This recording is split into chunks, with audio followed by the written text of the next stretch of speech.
Right, we're ready to drill that little hole through there. I've been and uploaded the other video. Obviously you'll have watched that before this, and it would appear that we have a problem with the sound again.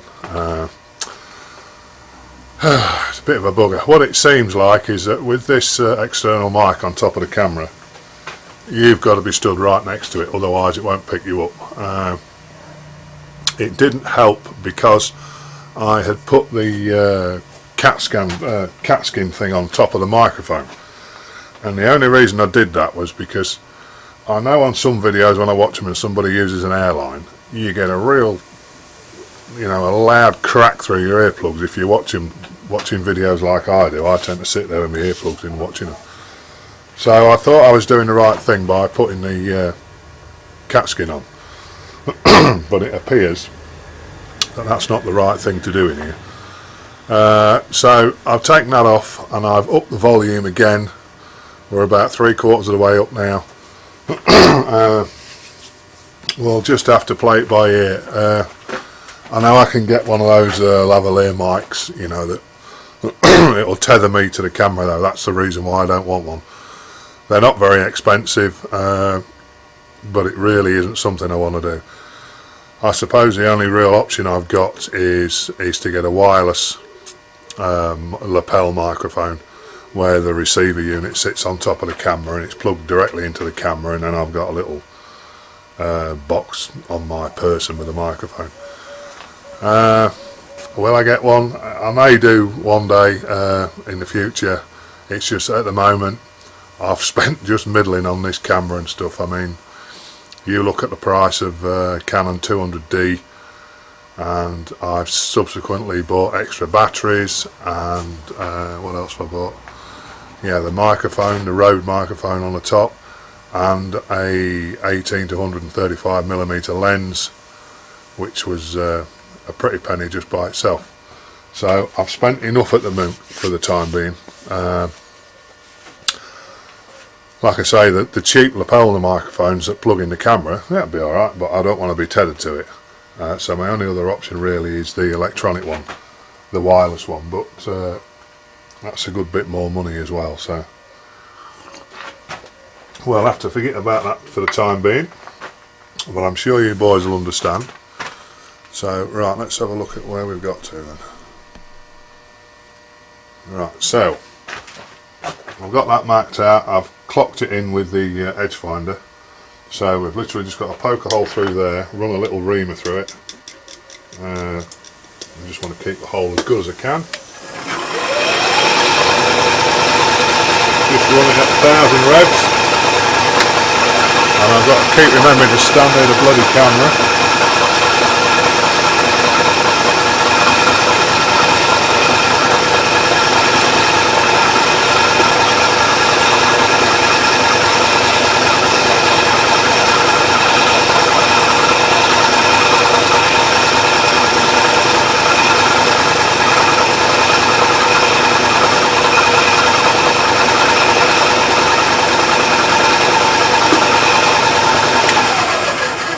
Right, that's that bit done. Just bring you back out a bit. I haven't actually got the drill chuck in for this. I'm hoping that the little reamer that I've got will fit in that collet. It might do, it might not. Oh, it does, just.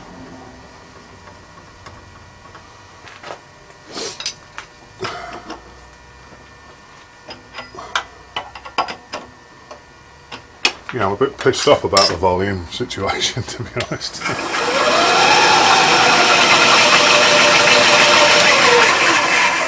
That's a bit fast out.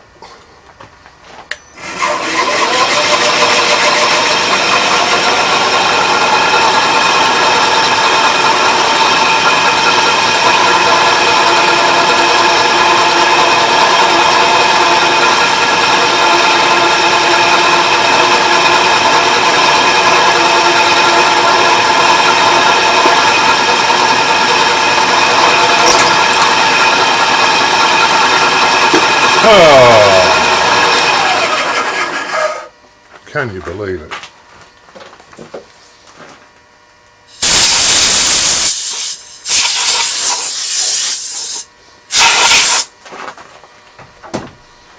You're doing one job, you create another one. That's what you get with cheap Chinese reamers, I'm afraid. So that's a 6mm reamer, and that drill I put through there was what size was it? Unless I've got the wrong drill size. About 5.7. So it didn't have much to take out. It should have took that out there. Oh, it's made a bloody mess of that, hasn't it?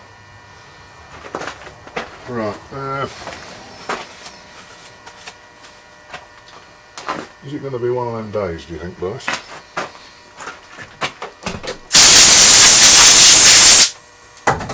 And there was me thinking to myself, I'll get this done. Hopefully we can do a test on it outside. We won't be too long doing that, I was thinking.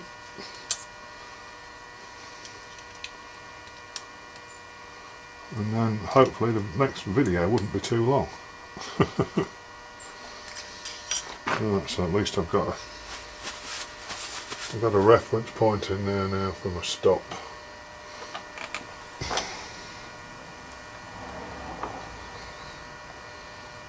I'll have to see if I can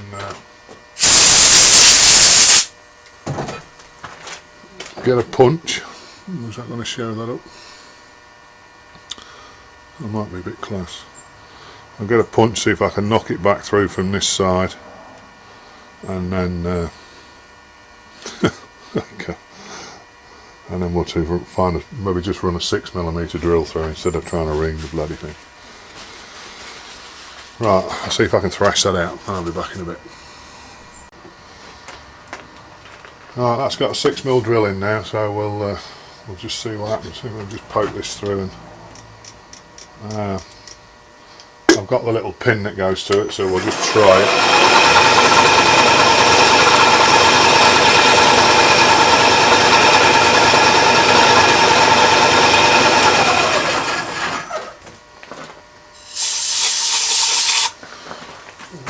Get the pin.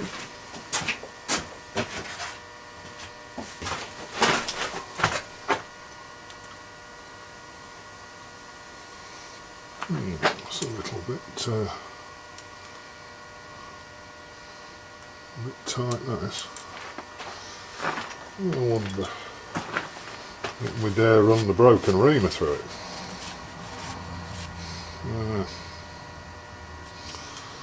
Well, I don't think we're going to lose anything, are we?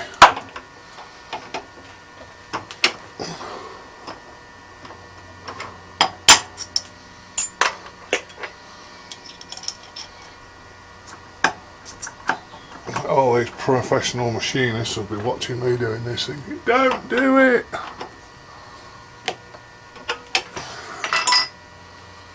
And they're most probably right.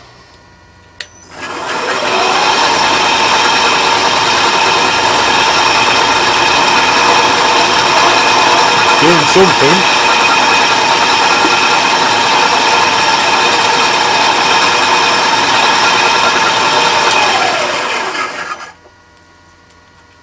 There we go. Hokey cokey. Right.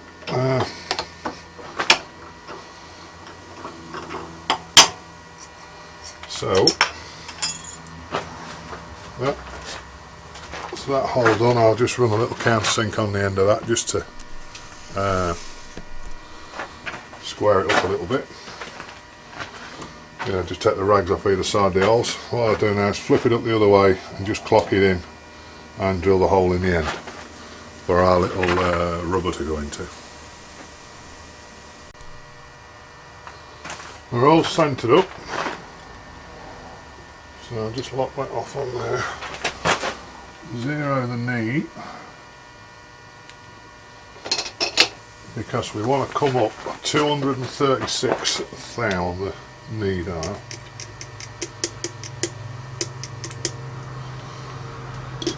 And then it might be a little tight for the rubber yet, I don't know.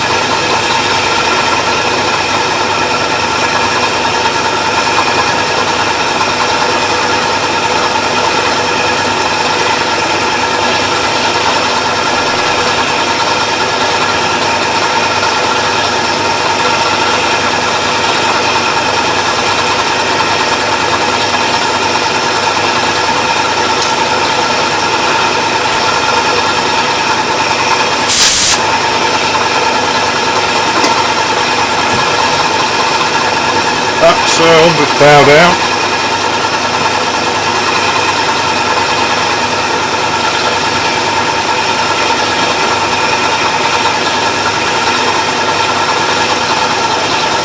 $150.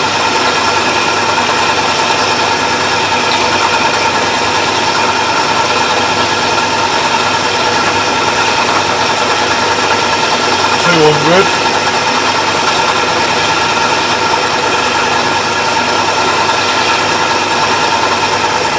And I want 36. That's it.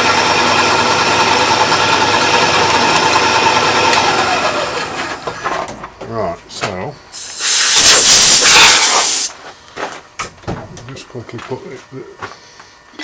I have a feeling it's going to be a bit tight for the rubber there, but we can always make it a little bit bigger if we need to. Can't always make it a bit smaller though, can we?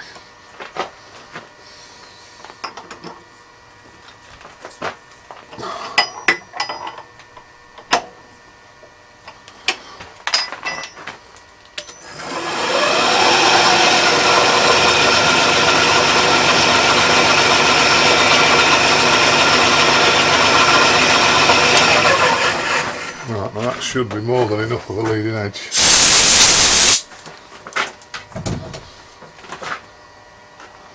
Here's my little rubber.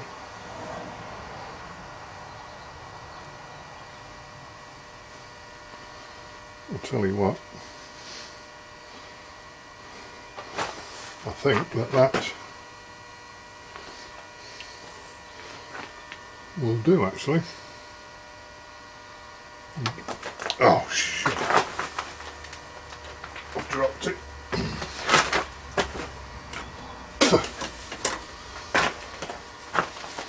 I don't want to put a bit of oil on it in case the oil attacks the rubber. Could be sat in the bottom of my box for God knows how long, couldn't it? So what I did there, I put a little bit of spit on it and then dropped it so all the crap stuck to it. It's one of them jobs, isn't it?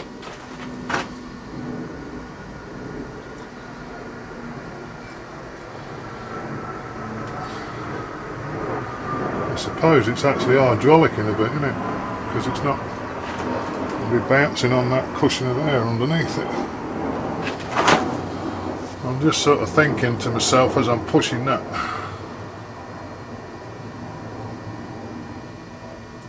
does it really matter though, because it'll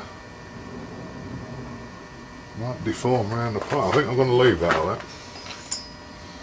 Right. So let's just bring you back a bit. So that's it. Well, I'll just grab the part itself.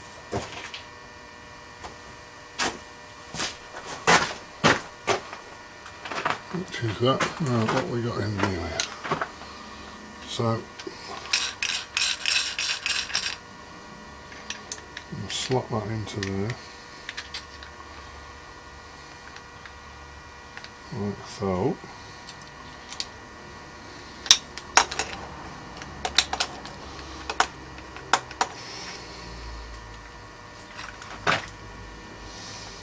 Doesn't seem to want to go the last bit.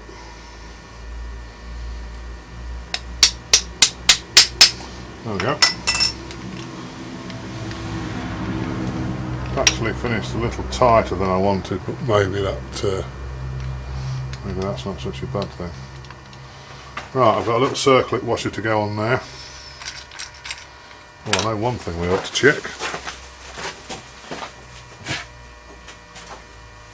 We ought to check that I haven't got it too long and that a piece of 28mm will actually go in it. Yeah, well, I suppose this will tell us, won't it? How well it's right, what we got there in the frame. You see that deforming? And that's not taking a lot of pressure actually. And you can see how well that's deformed around the pipe, look. So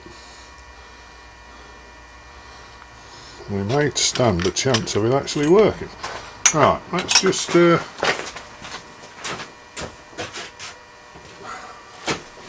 now you might think you'd be alright with small pipes and you shouldn't have to worry about it, but what you'll find is a lot of your 15mm pipe is connected directly to mains pressure.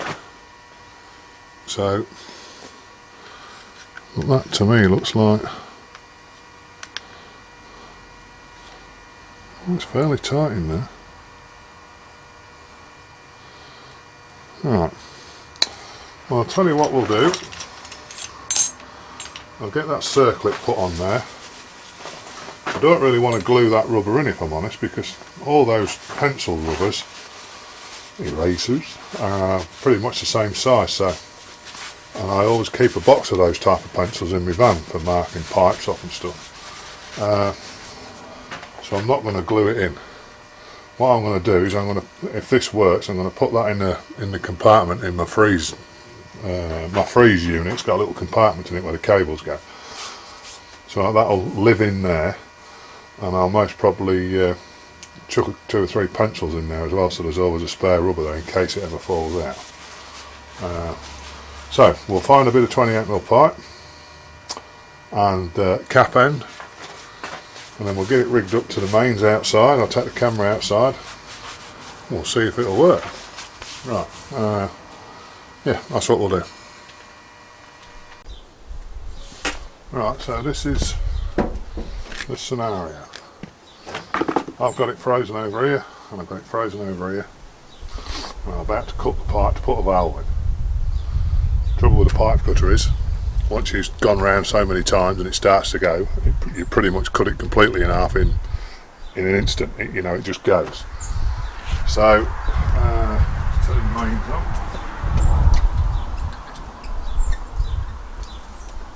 So I've got this charged now with mains pressure. Let me see what we're doing. Yeah. So see if I've frozen the pipe, I'm going to drill a hole in the pipe. Because if I cut this and I've got a whole house behind it, I'm in the shit, aren't I, if it hasn't frozen.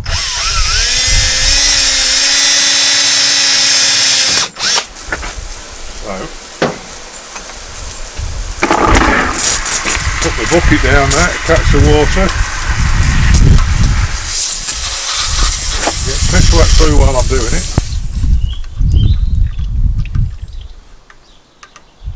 But there we go. Now, bear in mind that's mains pressure all over the bloody camera. That's just crazy, you can still see. So maybe I ought to look for a smaller drill. Well, that's not actually really that tight, look. But that's still got mains pressure behind it, and that is what I need. Now hopefully I'll never ever need that, but it's nice to know it's there, isn't it, if I do. So I'll put a bit of pressure on that and open it, just to show you that it's still there. Up.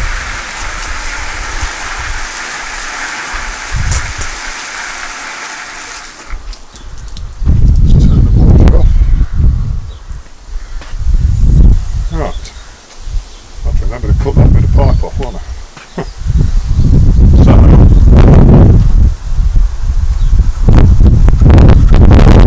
the rubber's still intact. Well, I lost a little bit off it as I was doing it, but maybe it wants to be sat in there a bit deeper, I don't know. But I suppose the beauty is, we'll pull it out and put it in the other way now, can't we? This is like a one-time thing, this. So, right, what can we do now? Have we got a 15mm cap out? We've got one there. Get that off, which I can. get that off there. Which you can. Pop that one on. Right. So what we'll do, chaps, we'll do the same thing again. But this time we'll do it with 15mm pipe and see if it stops it. But I'm just going to go and find a tiny little drill. Right. What I've got now is these are 0.5mm drills. I've got 2 of them. So what I'll most probably do is tape them to that so they're always with it.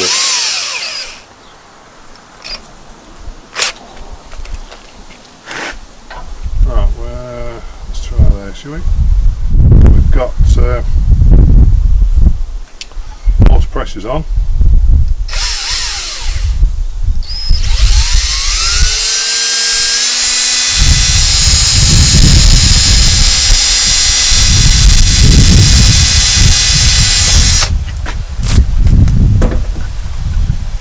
Be the test if it will stop this. Let's go to that side. Okay, get bloody wet doing it, I know that one.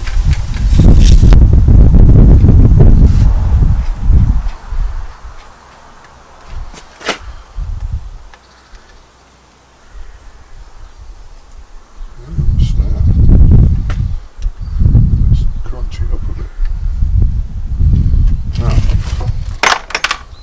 You can see that because I've got covered in water all over my glasses.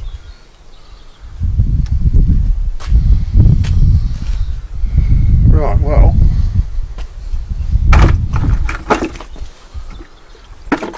I'm going to call that a success. Like I say, it's a one-time thing just to leave in the bottom of my box in case I get in the shit. So I think, yeah, we'll call that good. And you know, it just gives me a little bit of gives me a bit in my back pocket, doesn't it, if I'm out somewhere by myself. Well, I was out by myself, but when that's always in the bottom of the freeze box, you know, because like I was saying earlier, if you're doing something like this, where are we? Let's just bring you back out a little bit. If you're wanting to change that valve, let's say, and you freeze it there and freeze it over here, you've got that luxury of when you undo these compression nuts, you'll know if it's not frozen because it's going to piss water out, isn't it? But you've got that luxury of being able to nip them back up. But once you've cut the pipe and it's completely in half, if it hasn't frozen, you're in the shit. So hopefully, there we go. I'm just having a look at that, a quick look at that rubber.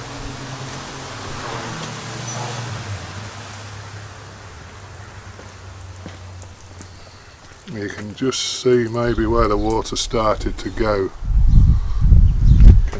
Can we see that on camera or not? You can just see the tiniest little mark there where it started, where the water started to go until I crunched it up. And on the other side with a piece missing out there, but I think that's either where I pushed it across or where I pulled when I took it off. Maybe I can find some little bits of rubber that's just got a little bit more substance to them than that one. But apart from that,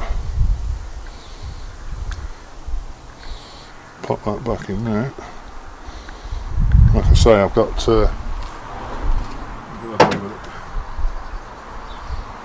that's the size of the drill I put through, look, and you see how much water was coming out of that pipe. That's a 0.5 millimetre drill. So I've got 2 of them there. I'll tape them to this so they're always with it, and I'll chuck 2 or 3 more of these in the box with it, and that'll do.